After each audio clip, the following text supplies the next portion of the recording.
Ludwig Field, College Park, Maryland is the place for the NSCAA College Soccer Game of the Week. Dave Johnson with Keith Devatsic. This is our review show. Highlights on the way of Maryland and Duke. But let's just talk about this matchup. It is a very intriguing ACC matchup. Yeah, it certainly is. Going into the game, they're both 1-1-1 on the season. Both have 4 wins. But really, just look at the history. Wherever they play the game, that team seems to win. It's just been alternating for about the past 5 years, 10 years. You know, you play at Ludwig, you win. You play at Koskinen Stadium, Duke wins. All right, we need highlights on the way, but let's begin with the NSCAA, HendrickCars.com, top 25, and Akron, of course, is still number 1 after that wild game against Ohio State. Yeah, 2-2 midweek with Ohio State, and then number 3, it's Connecticut. I've been saying all along, Connecticut scores goals, the rest of the country's in trouble, and they've had 25 goals this year. One of the teams, by the way, that is unbeaten, untied, SMU, at 6-0-0, sitting at number 5. Tulsa dropped down to number 7 after the loss last week on Fox Soccer Channel. And then we round out that top 10 with Monmouth dropping down to 10. All right, we go to the next 10 in the NSCAA poll.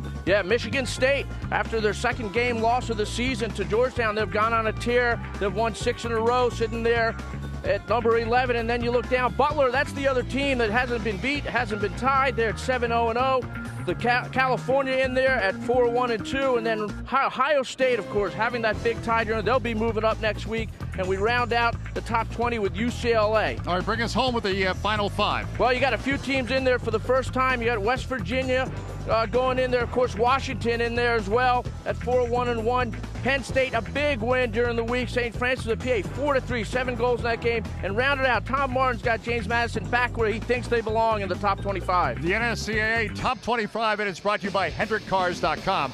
Now, we talk about the players of the week. We'll begin on the women's side from Boston College. It's Christian Lewis. Yeah, well, I tell you, Christian did a fairly good thing this week. They beat North Carolina. Not many people do it. Biggest win in Boston College history. She had a goal and an assist in that game. All right, and on the men's side from Akron, it is Anthony Ampai Patakwan. Yeah, and Anthony, I tell you what he did. He just helped the number 1 team in the country, beat the number 2 team in the country 4-0. Also a goal and an assist. Congratulations.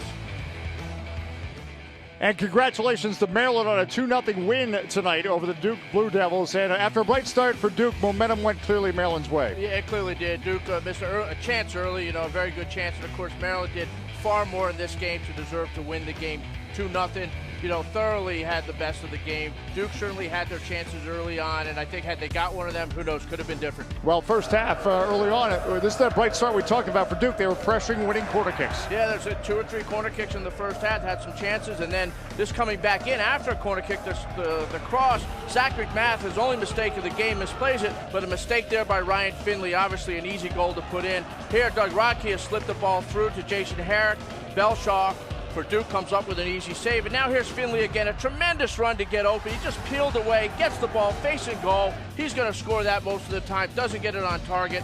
And now the penalty kick, referee Shane Moody calls this a penalty kick. We saw a lot of things that looked like more fouls during the game, Dave, but it's called. Matt Castle gets his 5th goal of the season, 2nd penalty kick goal, puts Maryland up 1-0. Not too long after that, Maryland right back in on some restarts, and the rebound comes out. It's Patrick Mullen sitting in the middle there, drives that ball in with his left foot for a 2-0 lead at halftime. That's how we went into the second half. Second half, Duke, of course, trying to get back into it, but instead, as they tried to get back in, they go forward. Maryland responds. No response, and this was actually the shot of the game. If that had gone in, it would have been up for one of the shots of the goals of the year. That was Patrick Mullen, comes off the bench for Maryland.